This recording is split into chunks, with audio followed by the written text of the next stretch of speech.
Welcome to Pauline Epistles. Today we're going to introduce 2 Corinthians. The theme of 2 Corinthians is a defense of the ministry. 2 Corinthians is Paul's most autobiographical letter. Someone has called it his autobiography of his humanness. This is where he just lays open himself. He's very vulnerable in this letter. Paul never presented himself as a super saint who was exempt from suffering. No, he's very transparent here. Spurgeon had his fits of depression. Spurgeon's probably one of the greatest, at least he has this reputation among so many pastors and Bible scholars, Christian workers, one of the greatest pastors and preachers. And he had his fits of depression. He actually said this in a sermon to his people: "I am subject of depressions of spirit so fearful that I hope none of you ever get to such extremes of wretchedness as I go." He, in his lectures to his students, those were his weekly lectures to his pastoral students in his Bible college. He talked about being so depressed that he would sob. He would just weep uncontrollably and not know what he was weeping about. But the pressure was on Charles Spurgeon. Many critics of Charles Spurgeon, just like there were many critics of Paul. And Paul gives us a glimpse into that in 2 Corinthians. Look in chapter 1, verse 8 at this confession where he said he despaired even of life. "For we would not, brethren, brothers in Christ, have you ignorant of our trouble which came to us in Asia, that we were pressed out of measure above all strength, insomuch that we despaired even of life." So you have a lot of Bible characters such as Moses, who actually wanted to die because of the pressure of leading the children of God in the Old Testament, about 2 million of them. I think we can understand the pressure. Elijah, the prophet under the juniper tree, wanting to die. So you have these Bible characters who expressed the difficulty. You have Job in Job chapter 3, wishing he had never been born. So Paul is grappling with that, and he's going to write it down for us so we can benefit from it. Here's the steps that led to the writing of 2 Corinthians. Paul traveled on his first missionary journey to Corinth in about AD 50 and founded the church. We looked at that, Acts 18, when we were introducing 1 Corinthians. He goes there to Corinth.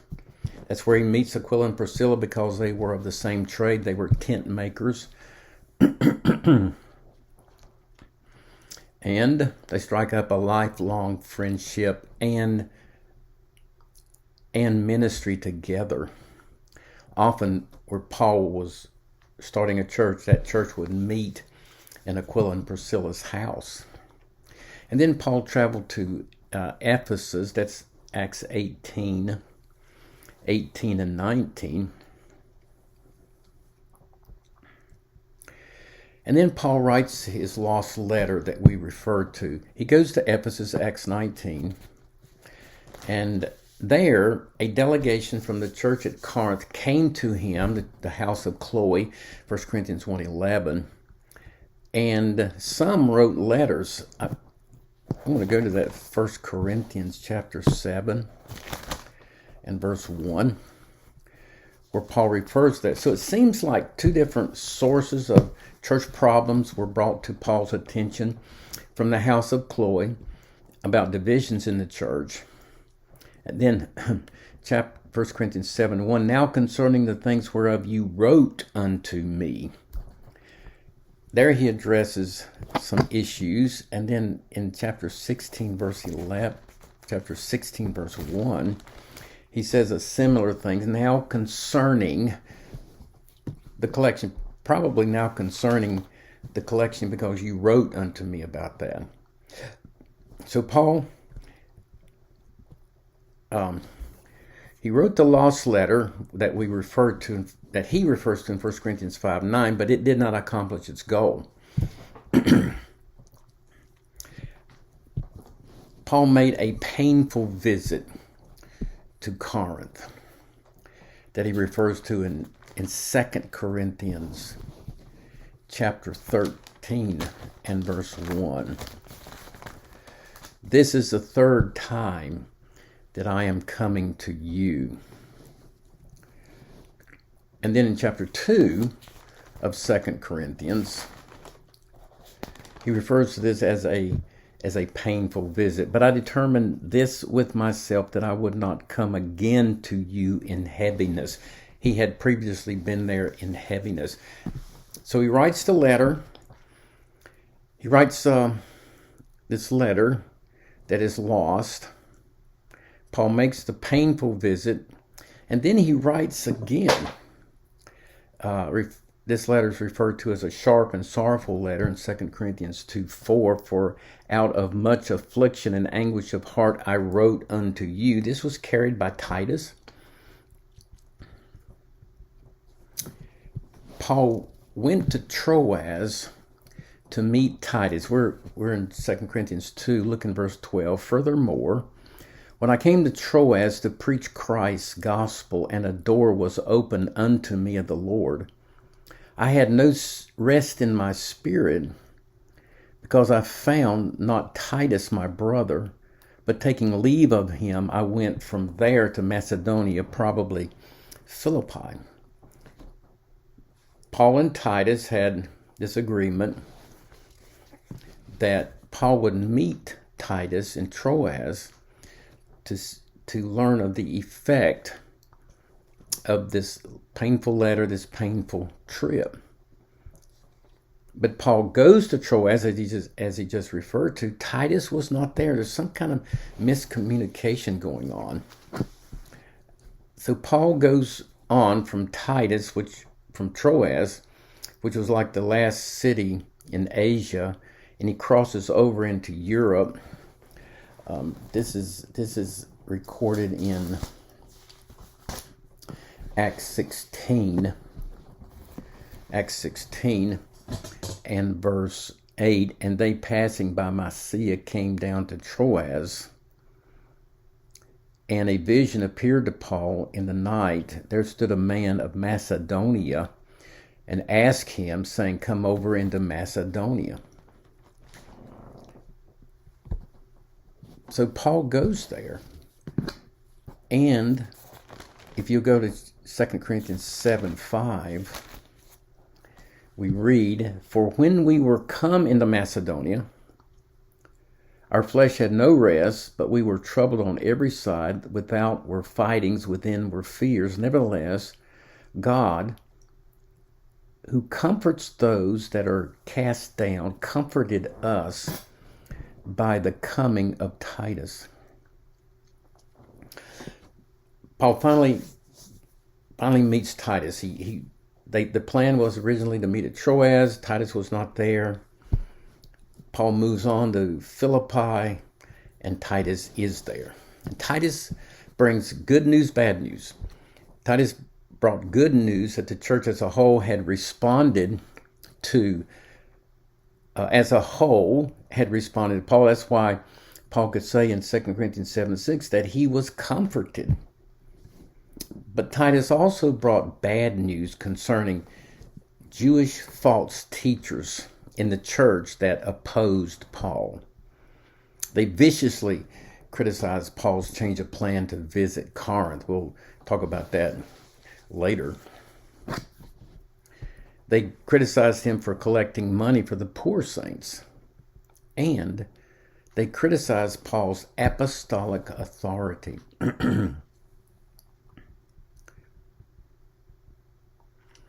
Paul writes 2 Corinthians to defend the ministry. He writes it from Philippi, or Macedonia as he would refer to it. That's Acts 20 verse 1. We've already referred to Paul meeting Titus at Troas, getting the news, good and bad, and then writing 2 Corinthians to address those issues. In 2 Corinthians, Paul is not defending himself, the ministry, as much as he's not defending himself, the minister, as much as he is defending the ministry. Paul is not just defending himself, but defending himself for the sake of the gospel. Perhaps you have heard some well-known evangelists who have said, I never defend myself when I am attacked.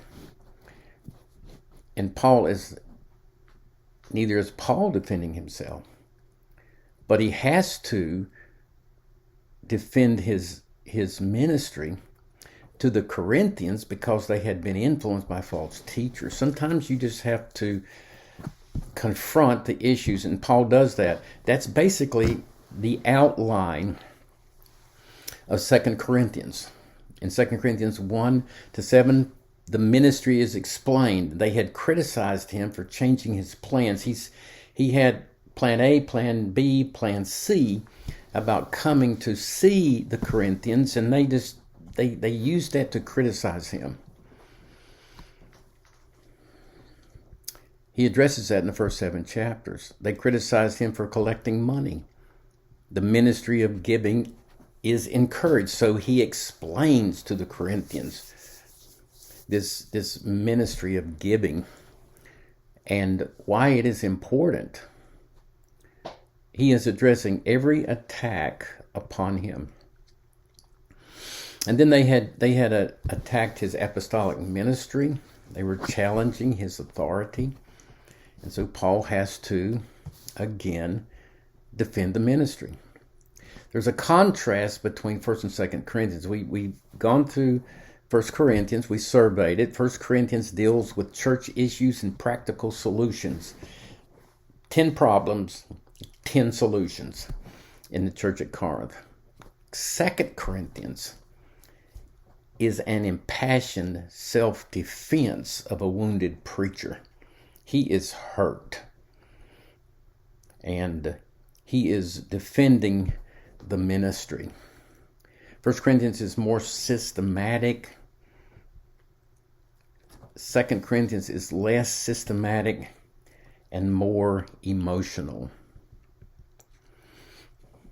Paul sometimes he weeps when he writes in 1 Corinthians 1-7.